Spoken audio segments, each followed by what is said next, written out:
اعوذ باللہ من الشیطان الرجیم، میں پناہ مانگتی ہوں اللہ تعالیٰ کی شیطان مردود کے شر سے۔ بسم اللہ الرحمن الرحیم، میں شروع کرتی ہوں اللہ تعالیٰ کے بابرکت نام سے جو بڑا مہربان نہایت رحم کرنے والا ہے۔ کل میں نے آپ لوگوں کو بتایا تھا کہ یہاں سے تہذیب اور اخلاق کے 5 اصول اللہ تعالیٰ بیان فرما رہے ہیں۔ فَاذْكُرُونِی، پس تم مجھے یاد کرو، اذکرکم، میں تمہیں یاد کروں گا، میرا تذکرہ کرو، میں تمہارا تذکرہ کروں گا۔ وَاشْکُرُوا لِی، میرا شکر ادا کرو، وَلَا تَکْفُرُونَ، اور نہ تم میری ناشکری کرو۔ یہاں سے اچھا، اس وقت تہذیب یافتہ کنٹریز کون سی کہلاتی ہیں؟ اس وقت ہم مہذب دنیا کس کو کہتے ہیں؟ مجھے بتائیں، اس وقت مہذب دنیا کس کو کہا جاتا ہے؟ کن کنٹریز کو کہا جاتا ہے؟ ہاں جی، مغربی ممالک میں خصوصاً کون سے ممالک کو، باقی سب بھی پارٹیسپیٹ کریں۔ سعودی عربیہ مغربی نہیں ہے، وہ تو مشرقی وسطیٰ کے ممالک ہیں۔ ہاں، اس میں کون سے ممالک آتے ہیں مغربی؟ ہاں، امریکہ ہے، روس ہے، ہاں، جرمنی ہے، فرانس۔ ہاں، اچھا، ان لوگوں کو کیا کہا جاتا ہے کہ یہ مہذب دنیا ہے، جبکہ آپ دیکھیں ان لوگوں کے پیش نظر صرف 2 چیزیں ہیں، ایک پیٹ اور ایک خواہش۔ یہ 2 چیزیں ہیں، ایک پیٹ، وہ معیاری جسم، معیاری لباس، معیاری رہائش، معیاری گاڑی، معیاری سب کچھ، مطلب ایسی چیزیں جو ہمارے جسم کو راحت دیں۔ تو ان کے پیش نظر صرف 2 چیزیں ہوتی ہیں، مقصد ان کا صرف 2 چیزیں ہوتی ہیں، پیٹ اور خواہش۔ ٹھیک ہے، مولانا مناظر احسن الگیلانی اس کو ڈونکی کلچر کہتے ہیں، ڈونکی کلچر، حماری تہذیب۔ جیسے آپ گدھے کو دیکھیں، ڈونکی گدھے کو کہتے ہیں، گدھے کو آپ دیکھیں اس کے پیش نظر صرف 2 چیزیں ہوتی ہیں، ایک پیٹ اور دوسرا خواہش، اس کا کوئی مقصد نہیں ہوتا۔ اسی طرح موجودہ جو دور میں مہذب لوگ کہلاتے ہیں، ان کے پیش نظر بھی یہی 2 چیزیں ہیں، پیٹ اور شہوت۔ ہم ان کو کسی بھی طور پر اسلامی نقطۂ نظر سے مہذب نہیں کہہ سکتے۔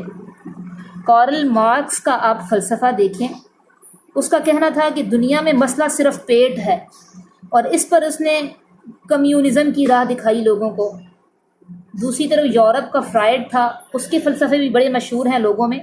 وہ اس کا فلسفہ کیا تھا؟ سیکشولزم پر سارا زور تھا اس کا۔ وہ کہتا تھا کہ بس سیکشولزم ہی منتہائے مقصود ہے، جنسی تسکین، شہوت پوری ہو جائے۔ ٹھیک ہے، اب اسلام کیا کہتا ہے؟ اسلام نے اس آیت مبارکہ سے ہمیں کلچرڈ ہونے کے 5 اصول بتائے ہیں۔ اس میں پہلا اصول ہے ذکر، دوسرا ہے شکر، تیسرا ہے صبر، چوتھا ہے دعا، اور 5واں ہے شاعر اللہ کی تعظیم۔ ٹھیک ہے، اسلام کی روح سے جو ان 5 اصولوں پر پورا اترے اسے کلچرڈ کہتے ہیں، اسے تہذیب یافتہ کہتے ہیں۔ ٹھیک ہے، شائستگی انسان میں ان 5 اصولوں پر چلنے سے پیدا ہوتی ہے۔ پہلا اصول فَاذْكُرُونِی، تم میرا ذکر کرو۔ اب ذکر کے 2 طریقے ہوتے ہیں۔ اب آپ حیران ہو رہی ہوں گی ان سے انسان میں شائستگی کیسے پیدا ہوتی ہے، تو وہ پھر آپ جب ڈیٹیل میں جائیں گے پھر پتہ چل جائے گا کہ انسان کے اندر تہذیب کیسے پیدا ہوتی ہے۔ اب ذکر کے کسی کا تذکرہ ہم کیسے کرتے ہیں؟ دنیا میں آپ کسی کا تذکرہ کیسے کرتی ہیں؟ کسی کا تذکرہ کرنا ہو تو کیسے کریں گی آپ؟ بتائیں کیسے کریں گے تذکرہ؟ کس طرح؟ زبان سے کریں گے نا۔ سورس آپ کا کیا ہوگا؟ آپ کی زبان، آپ زبان سے کریں گے۔ تو ذکر، اللہ کے تذکرے کے، اللہ کے ذکر کے بھی 2 طریقے ہوتے ہیں، ایک ذکر ہوتا ہے زبان سے اور ایک ذکر ہوتا ہے دل سے۔ ٹھیک ہے، ایک ذکر زبان سے ہوتا ہے اور ایک ذکر دل اور روح سے ہوتا ہے، سوچ سے ہوتا ہے۔ اسی لیے جو ذکر منہ سے ہوتا ہے اس میں کیا کیا چیزیں آ جاتی ہیں؟ نیکی کا حکم دینا، اللہ تعالیٰ کی حمد و ثنا بیان کرنا، سبحان اللہ والحمد للہ کہنا، لا الہ الا اللہ کہنا۔ ٹھیک ہے، یہ اللہ کی حمد و ثنا کی کلمات ہے نا۔ یا کسی کو نیکی کا حکم دینا، یہ بھی اللہ کے ذکر میں آئے گا۔ منہ سے کوئی بھی اچھی بات آپ نکال رہی ہیں وہ بھی اللہ کے ذکر میں آتا ہے۔ قرآن مجید کی تلاوت بھی اللہ کا ذکر ہے۔ اس کے علاوہ نماز میں جو آپ کلمات پڑھتی ہیں وہ بھی ذکر اللہ میں آتے ہیں۔ اقیم الصلاۃ لذکری، یہ ہے نا الفاظ، نماز قائم کرو میرے ذکر کے لیے۔ تو یہ جو نماز میں ہم پڑھتے ہیں یہ بھی اللہ کا ذکر کہلاتا ہے. تو یہ سارے زبانی ذکر کے کچھ طریقے ہیں، کچھ صورتیں ہیں. اس کے علاوہ ایک ذکر ہوتا ہے دل اور روح سے، اور دل اور روح سے جو ذکر ہوتا ہے اس کو نا زبان کے ذکر سے افضل کہا گیا. اس میں اجر بھی زیادہ ہے. یہ کس طرح ہوتا ہے؟ انسان اپنے دل اور روح سے کیسے اللہ کو یاد کرتا ہے؟ اس سے انسان فوکسڈ ہو کر، متوجہ ہو کر جو چیز کرتا ہے نا اس سے پھر یعنی آس پاس سے بے نیاز ہو جائے، دھیان سارے کا سارا اللہ کی طرف ہو، تو یہ ذکر ہوتا ہے دل سے. اور اس کا بہترین طریقہ دعا ہے. دعا مانگنے کے یہی اصول ہے نا. دعا اسی وقت قبولیت کا مقام بھی پاتی ہے جب آپ ارد گرد سے بے نیاز ہو کر اللہ کی طرف مکمل متوجہ ہو کر آپ وہ چیز مانگ رہے ہوں، آپ کے ذہن میں دنیا نہ ہو، آپ کے ذہن میں کوئی دوسری سوچ نہ چل رہی ہو. تو یہ ذکر اس کا ظاہر ہوتا ہے کہ دعا بھی ذکر ہے. اللہ کو یاد کر رہے ہوتے ہیں، اللہ سے مانگ رہے ہوتے ہیں. ان سب چیزوں سے، ذکر سے کیا ہوتا ہے؟ انسان کو اللہ کا قرب حاصل ہوتا ہے نا. تو جس قدر انسان اللہ کے قریب ہوتا جاتا ہے اسی قدر انسان کے اندر شائستگی اور تہذیب پیدا ہوتی ہے. لیکن اب اس میں صرف زبان کا ذکر کافی نہیں ہے کہ آپ کہیں کہ ہم صرف زبان کا ذکر کریں گے تو اللہ کے قریب ہو جائیں گے اور اللہ کے قریب ہوں گے تو معذب ہو جائیں گے. ایسا نہیں ہے، بلکہ زبان کے ساتھ آپ نے سوچ، دل اور نفس کو بھی پاک کرنا ہوتا ہے. جب ہمارے زبان سے تو ذکر کر رہے ہیں لیکن دل پاک نہیں ہے تو اللہ کا قرب اس وقت نصیب نہیں ہوتا. اور جب انسانوں کو اللہ کا قرب نصیب نہیں ہوگا تو پھر تہذیب بھی نصیب نہیں ہوگی. لہٰذا اس کے لیے 2 محنتیں اور بھی بہت ضروری ہیں. یہ بڑا ایک ڈیپتھ میں جاتا ہے ٹاپک. تھوڑا سا بتاؤں گی مختصراً کہ دل اور نفس کو پاک کرنے کے لیے 2 چیزیں بہت ضروری ہوتی ہیں. دیکھیں کل تزکیہ کا ذکر آیا کہ نبی کا کیا کام ہے کہ وہ علم کے ساتھ تزکیہ بھی کرے. تو علم کا حقیقی مقصد تزکیہ ہی ہے. علم مقصود بذات نہیں ہے بلکہ مقصود بذات تزکیہ ہوتا ہے. تو تزکیے کے لیے 2 محنتیں بہت ضروری ہوتی ہیں. ایک دل کو قلب سلیم بنانے کی محنت. اب آپ سوچ رہی ہوں گی دل قلب سلیم کیسے بنے گا، وہ بھی میں بتاتی ہوں. دل کو قلب سلیم بنانے کی محنت. اور دوسرا نفس امارہ کو نفس مطمئنہ بنانے کی محنت. ٹھیک ہے، یہ 2 محنتیں آپ کریں گی تو پھر آپ کا قلبی تعلق، آپ کا قلب پاکیزہ ہوگا اور اللہ کا قرب نصیب ہوگا. قلب پاکیزہ ہوتا ہے تو اللہ کا قرب نصیب ہوتا ہے. جب تک ہم یہ محنتیں نہیں کریں گے نا تو علم ہونے کے باوجود ہم عمل کرنا ہمارے لیے مشکل ہوگا. علم تو حاصل کر رہے ہیں اور علم حاصل کرنے سے اللہ کی معرفت مل جاتی ہے، دل بیدار ہو جاتا ہے. لیکن جب تک نفس کو پاک نہیں کریں گے، دل کو پاک نہیں کریں گے، جو بری عادات ہیں ایک ایک کر کے ان کا تزکیہ نہیں ہوگا، علاج نہیں ہوگا نا، تو پھر اللہ کی رضا پہ چلنا بہت عمل مشکل ہوتا ہے. ٹھیک ہے، اسی لیے مجاہدے کے ذریعے نفس کی اصلاح کی جاتی ہے اور ذکر کے ذریعے دل کی اصلاح کی جاتی ہے. ٹھیک ہے، یہ جو آپ کو اوپر میں نے بتایا ہے کہ 2 محنتیں آپ کو کرنی ہوں گی. ایک دل کو قلب سلیم بنانے کی محنت. تو دل قلب سلیم بنتا ہے اللہ کے ذکر سے. اور نفس سے مطمئنہ کیسے بنتا ہے؟ مجاہدے سے. مجاہدہ کہتے ہیں کوشش کو. آپ نے اپنی کوشش کے ساتھ اس کو ساتھ ساتھ چلتے جائیں گے، ٹاپک آتے جائیں گے تو بتاؤں گی آپ نے کیسے کوشش کرنی ہے نفس امارہ کو نفس مطمئنہ بنانے کے لیے. ٹھیک ہے، عبادات کے ذریعے بھی تزکیہ ہوتا ہے. وہ یہاں اس کا وقت نہیں ہے، انشاءاللہ وہ پھر کبھی اس ٹاپک پہ بات کریں گے. یہاں اللہ نے فرمایا فَاذْكُرُونِی أَذْكُرْكُم، میرا یہ ذکر کرو میں تمہارا ذکر کروں گا. حدیث میں ہے، اس کی تشریح ایک حدیث بڑے خوبصورت الفاظ میں کرتی ہے. حدیث میں ہے اللہ تعالیٰ فرماتے ہیں جو شخص مجھے اپنے دل میں یاد کرے گا میں اسے اپنے دل میں یاد کروں گا، اور جو مجھے کسی محفل میں یاد کرے گا میں اس کا ذکر اس سے بہتر محفل میں کروں گا. ٹھیک ہے، ہم ابھی اللہ کا ذکر کر رہے ہیں تو اللہ ہمارا ذکر اس دنیا سے بہتر محفل کون سی ہے؟ فرشتوں کی محفل. تو اللہ ہمارا ذکر اس سے بھی بہتر مجمع میں کر رہے ہیں. اور اللہ تعالیٰ آگے فرماتے جو شخص میری طرف چل کر آئے گا میں اس کی طرف دوڑ کر آؤں گا. ومن اتانی یمشی اتیتہ ہرولا، جو چلتا ہوا آتا ہے میں دوڑتا ہوا آتا ہوں. یہ اللہ کی رحمت ہوتی ہے. اور یہ کس وجہ سے ہوتا ہے؟ ذکر سے. فَاذْكُرُونِی أَذْكُرْكُم، مجھے یاد کرو تو میں تمہیں یاد رکھوں گا. ٹھیک ہے، ایک دعا بھی نبی پاک صلی اللہ علیہ وسلم نے اس ضمن میں یاد کروائی تھی. حضرت معاذ رضی اللہ تعالیٰ عنہ سے فرمایا تھا کہ جب بھی نماز پڑھو تو اس کے بعد یوں کہا کرو اللہم اعنا علی ذکرک و شکرک و حسن عبادتک. میری مدد کر اپنے ذکر، اپنے شکر اور اپنی عبادت کی اچھائی کے ساتھ۔ دوسرا اصول ہے تہذیب اور اخلاق کا شکر۔ میرا شکر ادا کرو اور میری ناشکری نہ کرو۔ شکر انسان کس طرح کرتا ہے؟ اب اس کے بھی سورسز ہوتے ہیں، جس طرح ذکر کے سورسز ہیں۔ انسان شکر کس طرح ادا کرتا ہے؟ بتائیں شابش۔ ایک شکر ہوتا ہے نا زبان سے، وہ کس طرح ہوتا ہے؟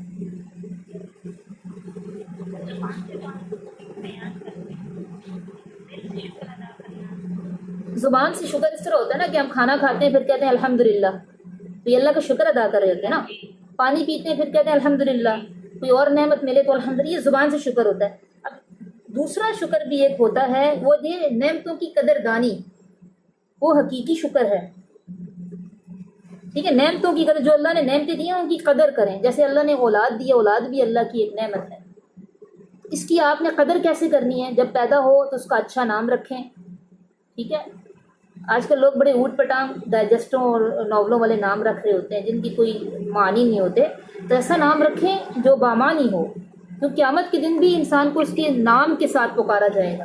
تو اس لیے نام، یہ حق ہوتا ہے بچے کا، اس کو جب پیدا ہو تو آپ اس کا اچھا نام رکھیں۔ اس کے بعد جو نظر نیاز دے رہے ہیں وہ اللہ کے نام کی دیں، کسی پیر فقیر کے نام کی نہ دیں۔ بعض لوگ ہوتے ہیں نا، کہتے ہیں اس پیر کی برکت سے ہمیں یہ بچہ ہوا ہے، اس کے ہاتھ میں کوئی کالا سا دھاگا بھی باندھ دیتے ہیں اور نظر و نیاز بھی دیتے ہیں اس کے نام کی، تو یہ شرک ہوتا ہے۔ نظر، اللہ نے اولاد دی ہے، اللہ کے نام کی نظر و نیاز دیں، یہ قدردانی ہوگی نعمت کی۔ پھر آپ اس کو اچھا ماحول اور اچھی تربیت بھی کریں، یہ اس نعمت کی قدردانی ہوگی۔ اللہ نے آپ کو اولاد دی، آپ نے اس کی قدردانی کی اس طرح۔ پھر مال اللہ نے دیا ہے، مال بھی ایک نعمت ہے اللہ کی، مال بھی اللہ کی ایک بہت بڑی نعمت ہے، اس کی آپ قدردانی کیسے کریں گی؟ بتائیں سوچ کے۔ مال کی شکر گزاری کیسے ہوگی؟ شکر گزاری کا مطلب قدردانی کریں گے تو اللہ تعالیٰ کے راستے میں خرچ کریں گے۔ ہاں، اللہ کے راستے کون سے ہیں؟ اللہ کے راستے، جو لوگ اللہ کے راستے میں نکلتے ہیں ان کے لیے، ان کی مقبولوں کے لیے، ہاں، مساکین، اور مسکین، ہاں مساکین، غریب، ان کو دینا تو اللہ کا راستہ ہے ہی۔ جہاد کے شعبہ جات میں لگانا بھی یہ اللہ کا راستہ ہے۔ جہاد کے شعبہ جات بھی بہت سارے ہوتے ہیں، جہاد بالمال ہے، جہاد نفس پہ بھی ہے، لیکن جہاد بالقلم بھی ہے، اس پہ جو کچھ لگائیں گی وہ بھی اللہ کا راستہ ہوگا۔ ٹھیک ہے، یہ سارے اللہ کا۔ اسراف نہ کریں، رسم و رواج پہ خرچ نہ کریں، لاؤ لاب کے کاموں پہ خرچ نہ کریں، یہ مال کی قدردانی ہوگی۔ اگر آپ یہ سب کچھ کریں گے نا تو پھر مال اللہ تعالیٰ چھین لیتے ہیں، تلف کر دیتے ہیں۔ اللہ کا ارشاد ہے لئن شکرتم لازیدنکم، اگر میری نعمتوں کی قدردانی کرو، شکر گزاری کرو تو میں تمہیں زیادہ دوں۔ تو انسان ناشکری کرتا ہے، اس کو صحیح جگہ پہ خرچ نہیں کرتا، جس وجہ سے اللہ تعالیٰ چھین لیتے ہیں۔ ٹھیک ہے، ابھی دیکھا لوگوں کو کتنا مشکل لگتا ہے قرآن کے لیے یا دین کا علم لینے کے لیے فیس دینا، جبکہ اگر کوئی دنیا کا کام ہوتا ہے، رسم و رواج ہوتے ہیں، لاؤ لب ہوتے ہیں، آتش بازیاں ہوتی ہیں، پٹاخے ہوتے ہیں، لائٹنگ کرنا ہو ان کو شادیوں میں، یا کوئی اور رسم پوری کرنی ہو، دل کھول کے خرچ کرتے ہیں کہ دنیا میں واہ واہ ہو جائے۔ ٹھیک ہے، تو یہ چیزیں ہوتی ہیں جو، یہ صحیح راستہ نہیں ہے خرچ کرنے کا۔ ٹھیک ہے، یہ پھر مال کی ناقدری اور ناشکری ہے۔ تو خیر، یہاں پہ وہ دوسرا مطلب دوسرا ہے اصول شکر الہی، اور وہ اس کے طریقے کیا ہیں وہ میں نے آپ کو بتا دی۔ ٹھیک ہے، نیا لباس مل جائے، اس کی دوسرے پرانے کی قدردانی اس طرح کریں کہ اس کو بھی اللہ کے راستے میں دے دیں۔ آگے چلیں، آج آگے شروع کرتے ہیں۔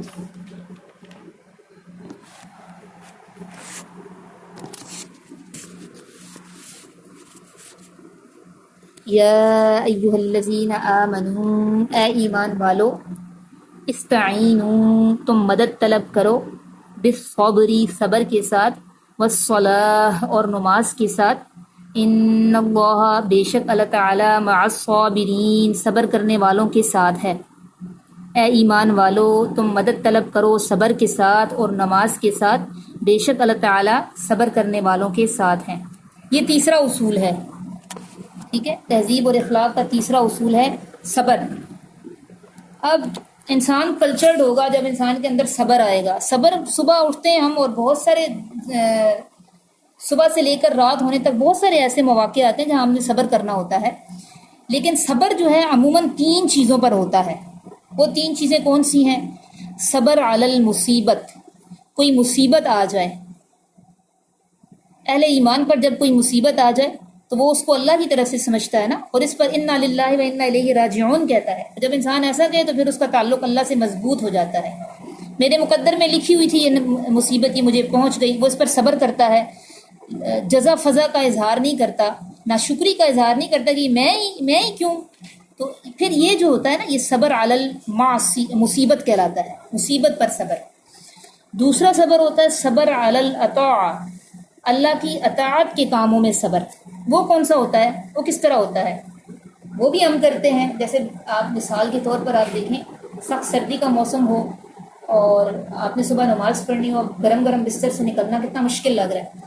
اب یہاں پہ اب آپ کے نفس کا امتحان ہے کہ آپ کیا کرتی ہیں، اللہ کی بات مانتی ہیں یا نفس کی بات مانتی ہیں۔ یہ مجاہدہ ہوگا، ٹھیک ہے، یہ آپ کا مجاہدہ ہوگا، جو میں نے کہا نا نفس سے امارہ کو نفس سے مطمئنہ کیسے بنانا ہے۔ اب یہاں پہ مجاہدہ کرنا پڑے گا آپ کو۔ آپ کہیں کہ نہیں میں نے اللہ کی بات ماننی ہے، نفس کی بات نہیں ماننی، تھوڑی سی انسان کو تکلیف تو ہوگی، لیکن ایک دفعہ انسان پھر وضو بنا کے نماز پڑھ لے نا، پھر نفس سے مطمئنہ کے درجے پر فائز ہو جاتا ہے۔ اور اگر انسان اللہ کے حکم کو ٹال مٹول کر کے نفس کی بات مان لے اور اپنی آسانی اور راحت کا سوچے اور بستر پہ دبکا پڑا رہے، تو پھر اس کے نفس جو ہے وہ بوجھ پڑ جاتا ہے اس کے دل پر، داغ لگنے سے، گناہوں کے داغ لگنے سے دل بوجھل ہو جاتا ہے۔ پھر ایسا نفس سے مطمئنہ کے درجے پر فائز نہیں ہوتا، ٹھیک ہے۔ تو ایک اطاعت کیا ہوتی ہے، ایک صبر کیا ہوتا ہے؟ صبر علی الطاعہ، یعنی اللہ کی اطاعت کے کاموں میں صبر۔ اسی طرح دیکھیں حج ایک بہت مشقت والی عبادت ہے، ٹھیک ہے، سعی کرنا ہوتا ہے، طواف ہوتا ہے، اور لیکن انسان جب اللہ کی رضا کے لیے سب کچھ برداشت کر رہا ہوتا ہے نا، کہ میرا اللہ مجھ سے راضی ہوگا، تو یہ صبر علی الطاعہ کہلاتا ہے۔ اس طرح جہاد فی سبیل اللہ، یہ بھی مشقت والی عبادت ہے، مال لگانا جہاد کے راستے میں، خود جان لگا دینا، یہ لیکن انسان یہ سوچتا ہے نا کہ میں اللہ کی رضا کے لیے کر رہا ہوں، اس میں میرے لیے بہت بڑا اجر ہے، تو پھر یہ صبر کرتا ہے وہ، تو صبر علی الطاعہ کہلاتا ہے۔ اچھا، ایک اور صبر ہوتا ہے صبر علی المعصیہ۔ معصیہ کہتے ہیں گناہوں کو، کہ گناہوں پر صبر کرنا۔ وہ کس طرح ہوتا ہے؟ اس کی ایک بہترین مثال ہمیں حضرت یوسف علیہ السلام کے واقعے میں ملتی ہے۔ وہ کس طرح؟ دیکھیں حضرت یوسف علیہ السلام کو جس وقت عورت دعوت گناہ دے رہی تھی، اس وقت تو کوئی بھی نہیں تھا، دروازے بھی بند تھے، حسن مجسم صورت میں سامنے موجود تھا، جوانی تھی، یعنی اسباب بھی تھے، ذرائع بھی تھے، سب کچھ تھا، موقع بھی تھا، آپ فائدہ اٹھا سکتے تھے، لیکن آپ نے کیا کہا؟ معاذ اللہ، میں اللہ کی پناہ مانگتا ہوں، ٹھیک ہے، اللہ کی پناہ پکڑ لی۔ نفسانی خواہشات کو کنٹرول کرنا، موقع بھی ہو، اسباب بھی ہوں، لیکن اس وقت انسان اپنے نفس کی خواہش کو دبا کر اللہ کے حکم کو مقدم رکھے، تو یہ صبر کیا کہلاتا ہے؟ صبر علی المعصیہ۔ آپ کرتے ہیں اس طرح؟ چلیں آج سے جو نہیں بھی کرتے وہ کوشش اس پر شروع کر دیں، صبر علی المعصیہ۔ دنیا میں دیکھیں معصیات بہت پھیلی ہوئی ہیں، ٹک ٹاک پہ نوجوان نسل اپنا ایک بڑا وقت ضائع کر رہی ہے۔ ٹک ٹاک ہے اور پتہ نہیں کون کون سی ایپس ہیں، اب تو بےہودہ سٹائل مار مار کے بس ویوز بنانے کے لیے کچھ بھی بےہودگی پھیلانا شروع ہو جاتے ہیں، کیا لڑکے اور کیا لڑکیاں۔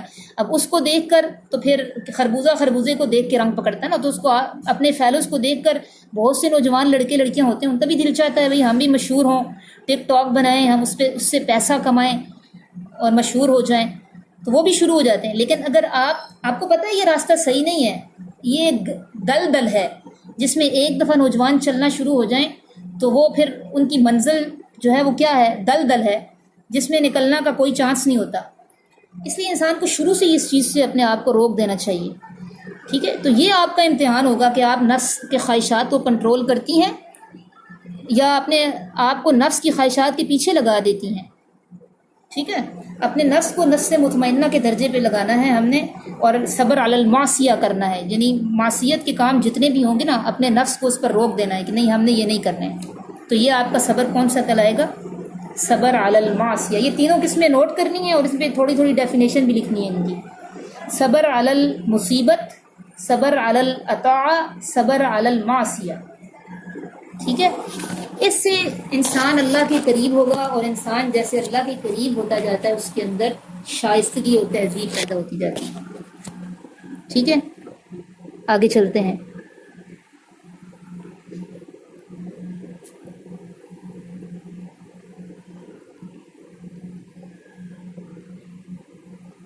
یا ایھا الذین آمنوا استعینوا، یہ والی آیت پڑھی ہے نا؟ ہاں اچھا، مدد طلب کرو صبر کے ساتھ اور نماز کے ساتھ. آگے نماز کا بھی ذکر ہے، صلاۃ دعا کو بھی کہتے ہیں نا، تو صبر اور دعا بھی ہو سکتا ہے اس سے مراد ہے، اور صبر اور نماز بھی ہو جاتا ہے. یعنی مصیبت آئے تو صبر بھی کرو اور صلاۃ الحاجت بھی پڑھو، اللہ سے مدد طلب کرو، بے شک اللہ تعالیٰ صبر کرنے والوں کے ساتھ ہیں.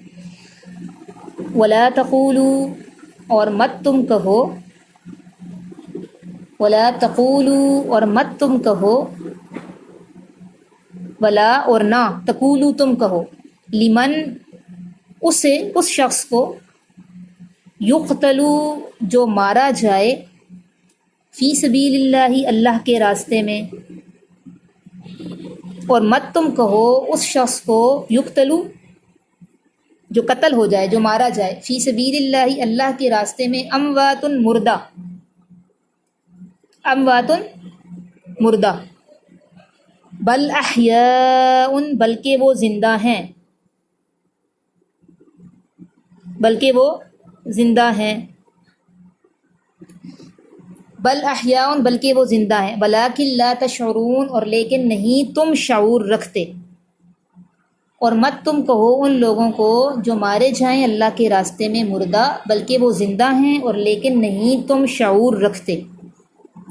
اللہ کی رضا کے لیے جو شخص موت جیسی بڑی مصیبت کو برداشت کرے، اسے کیا اس کے لیے کیا انعام ہے؟ حیات جامدہ، ہمیشہ کی زندگی اسے نصیب ہو جاتی، بلکہ ایک مقام پر ہے کہ اللہ اس کو کھلاتے بھی ہیں اور پلاتے بھی ہیں. شہید کا یہ اعزاز ہوتا ہے. وَلَٰكِن لَا تَشْعُرُونَ اور لیکن نہیں تم شعور رکھتے. وَلَنَبْلُوَنَّكُمْ اور ہم ضرور بضرور تمہیں آزمائیں گے،